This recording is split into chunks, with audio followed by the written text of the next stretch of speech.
everyone, welcome to Genuine According to City, that is Government of National Unity. So let's go to Mexico City, Mexico. Even though our Mia LaRue is no longer there because she withdrew from the competition due to health concerns. And we wish Mia LaRue, our queen, a speedy recovery and come back home and continue her work as Miss South Africa, because we love our Miss South Africa, guys. She is our queen for a whole good year. And guys, the good news is that we did withdraw the money that you guys donated, and this money is going to go to the Mia LaRue movement. I thought let me update you on that. And I've already started with making appointments because I would love to take about 2 of you guys along with me if we get the appointment to go personally to Mia LaRue movement or Miss South Africa organization head office and hand over this money towards Mia LaRue movement. And of course, we are going to vlog it. We're going to show everybody in this community that this is the great job we have done together. And it's also like a blessing in disguise. Imagine if this money was indeed raised to 50,000 Rand and I'm in Mexico and I'm thinking, oh my goodness, I should have stayed back. I should have stayed back, and those humble, wonderful, generous people I shouldn't have put them through this trouble by donating, but because things are the way they are now. But hey, it's all good. It's all right. God is in control, and we still love Mia LaRue. And I promise you guys, once I get this appointment, I've already written the email as well as DM on the Miss South Africa organization Instagram page, as well as the TikTok, to basically ask for a visitation to hand over this money, you guys. And then I will choose 2 of you who live in Gauteng. You gotta be in Gauteng, and we'll go there together and deliver the gift that is going to help some child somewhere in South Africa to get a cochlear implant, as her movement it is all about. So I thought, let me update you on this one. I did see some people say, let's use the money to vote. Unfortunately, with BackaBuddy, it takes about 2 weeks before they actually hand over the money into the account, to your personal account, because they still have to vet. They have to vet me, and then they have to vet everybody that contributed, which I like, because this, I think, is part of the Reserve Bank Act. If money from donations are raised, they have to trace to make sure that it is not crooked money type of situation, if you know what I mean. So it's going to take about 14 days as per they said, before they release it. And I will let you know, guys, which is actually good, because it's going to happen around December, around early December into, which is great. I hope and pray that it adds on to whatever candidate. I hope it's a child who needs a cochlear implant as a Christmas present, coming from all of us, guys. Wouldn't that be beautiful? I think that will be amazing. So now let's go, guys, to my commentary regarding the preliminaries. Listen, guys, I was very impressed with the stage, because I feel like the stage was providing for Mia LaRue to have an easy access to the stage, as well as able to perform on that particular stage, the preliminaries as well as in the finale. I've been seeing a lot of conspiracy theories about how Mia LaRue was mistreated in Miss Universe. She was excluded and all that stuff. And I'm like, listen, I hear everything that everybody is saying, but I am willing to hear from her, because she's an honest person and she speaks from the heart, and she will tell you what she was going through in Mexico. So I will wait for her to open out, to break her silence for the first time, and because that's the person I'm going to believe. Everything else that I'm seeing online, for me, is just conspiracy theories. people speculating and people making their own opinions. It's all good. I have no issues with that. I have not gone into the comment section and telling them they need to stop spreading false information. No, people have the right to express themselves the way they want. However, though, I did also throw in my own, but this was to shut this, do you know who I'm talking about? By saying about tagati. And when you say about tagati, let me tell you something, they keep quiet because they know themselves. Bayathula momabiza ngabathakathi. Ukuthi nithakathumia nina. They keep quiet because they doubt themselves because they know they got ritualist activities that are currently taking place there. There are girl children, women, young women that are missing today because somebody, their very own brothers, had kidnapped them, maimed. Okay, there are words that I can't use on YouTube. You know what they did for rituals, money rituals. That's what they are good at, anyways. So, babiza abathakathi bethule, they don't come back.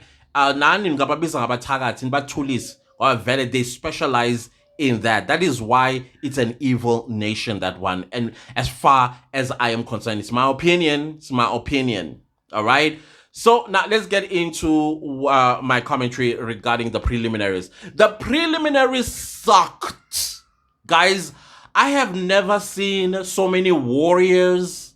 I have never seen so many capes. I have never seen so many bad performances from your so-called popular countries. I've never seen mundaneness in Miss Universe than I did in 2024. I mean, you try your level best. Yeah, they were great, outstanding, like Miss Botswana in Africa. Miss Somalia also shocked me. Miss Namibia did amazing. Miss Tanzania, she didn't know whether she was going or coming. Miss Kenya as well did amazing on stage. It's just that she did not stand out. I think in the finale, in order for her to be seen, she's got to stand out because I felt her performance was just below par, but we saw her. She did a great job. She got a beautiful walk, and I enjoyed that. And then you look at your usual suspect. Oh, before we get to the usual suspects, Miss United States, if she doesn't take the crown, then I don't know what she was doing in Miss Universe 2024 because I already have my winner from what I saw in the preliminaries. That is Miss USA. I thought it was going to be Miss Venezuela, but I saw Miss Venezuela struggling here and there. And then I also looked at Miss Venezuela closed door interviews. She did not perform as well as she should have versus Miss United States of America. She was banging. Her dress was it was something I've never seen before. It was as if it was built. It's part of her skin. That dress, it looked like it was part of her skin, and I love that. I also love Miss Kenya's dress, which was a little bit unique with those two saucers on the dress towards the bottom, almost like a mermaid dress, but something that grew out of them, like planet, those orbits around. It was nice. I liked it. I also liked the color. It almost reminded me of Mia LaRue's Day 14. Day 13 dress that she wore. It was beautiful. It was absolutely beautiful. Then let's go to the usual suspects. Your Miss Peru's, your Miss Philippines, your Miss Colombia, Dominican Republic, who also almost slipped and fell during the prelims, and who else? It is Thailand, Philippines.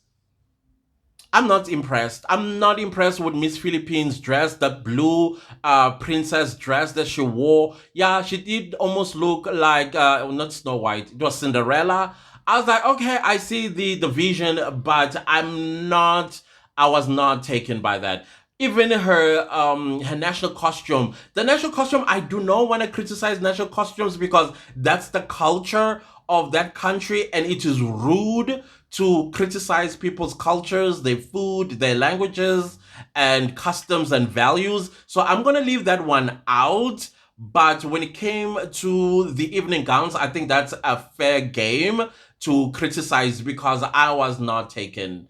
I was not taken at all. The many capes that I saw, like who was your designers, guys? It's as if, even red carpet dresses that you see in the Grammys, the Academy Awards, as well as even a Cannes Festival. No, those were better than what these Miss Universe contestants were wearing. Just too many capes, too many capes, too many capes, too many capes for me. Because you know how a cape, it hides the contestant, number one. Instead of people focusing on her and the dress, people focus on something they shouldn't be focusing on, and you are accentuating it by throwing in a cape. Like really. And I also saw some sleeves that were that you one were not sure whether it's a sleeve, it's a cape, it's what's going on there. I felt that was just mundane. Now let's talk about the pace. I like the pace of everything that was going on. Short, short, snap, snap, snap, snap, snap. Because the last thing we wanted is to be sitting there for hours on end on something that is so mundane, so monotonous, boring. That's how it was the preliminaries for me, unfortunately. But we did try to keep ourselves entertained on my channel when I was live. Guys, I did take down the lives because one of them was hit with a copyright strike. I was into the copyright strike, guys. And I was like, I can't keep the second one. I had to let it go. I deleted it completely off the platform so that even though it was not violating copyright policy, but I felt to be safe, let's just remove it. But I know we had the best time together, you guys. 3,000 of us. That's what it report. 3,000 of us. You guys came to my live, and I'm so grateful for that. That support was amazing. Thank you guys so much. And we were having a ball. We were laughing, we were criticizing, we were like amazed and wowed by some performances, by the contestants. And yeah, somebody asked me about Miss Green, White and Green. What do I think of her performance? You don't stand and then wonder, what should I do next? What should I do next?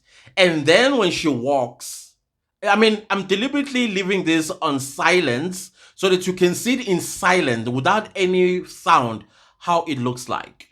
Because I think when there's no sound, you are able to see for yourself whether this person is performing or not.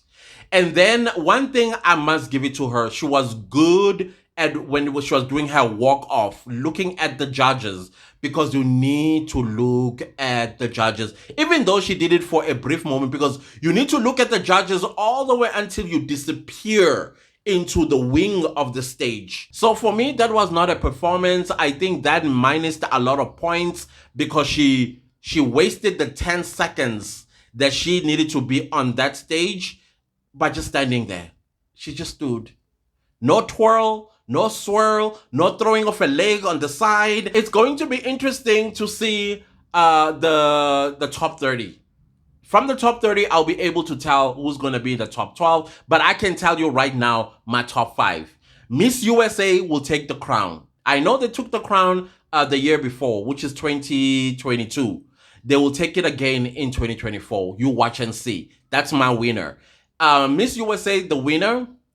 Miss Botswana in the top 5. Possibly even Miss Namibia in the top 12. Well, she'll be in the top 12. I doubt in the top 5. Miss Venezuela is going to be in the top 5. Miss Philippines is going to make it, I believe, in the top 12. I don't see it in the top 5. I also don't see Thailand in top 5 either. I see Denmark in top 5 as well. And I think we're going to see a lot of European girls in the top 5. But overall, guys, I'm not impressed with Miss Universe 2024. Miss 2023 was amazing. It was like the Miss Universe we all know. I don't know, maybe because of the exchange of ownership is the reason why. Because I understand if it's because of that, you are still have to raise funds to make the next one bigger and better. I don't know. Fine, the stage. I am impressed with the stage. I like the stage. I'm hoping to see what it does even though we are not going to watch it live, but I want to see the replays or when people are reacting to the finale, what is it capable of, that stage? Because what we saw in the preliminaries, that couldn't be the stage as a whole, even for the finale. But other than that, guys, that is my honest view or review about the preliminaries. The national costumes, I have no opinion of them because those are people's cultures, and we cannot criticize people's cultures and their customs and values, traditions as well, including food. I don't want to traverse that line at all. Other than that, guys, I don't know what your thoughts are. I know I'm a day or two late to do this kind of reaction, but hey, we are not in the finale yet. But the finale is tonight in Mexico. For us in South Africa, it's at 4 a.m., just like the preliminaries were at 4 a.m. And we'll talk about if you are interested in watching the finale, where you can watch it or where you can't watch it as a South African. And that, guys, let's see each other a little bit later. Please don't leave this video without liking, sharing, commenting, and subscribing. Ciao.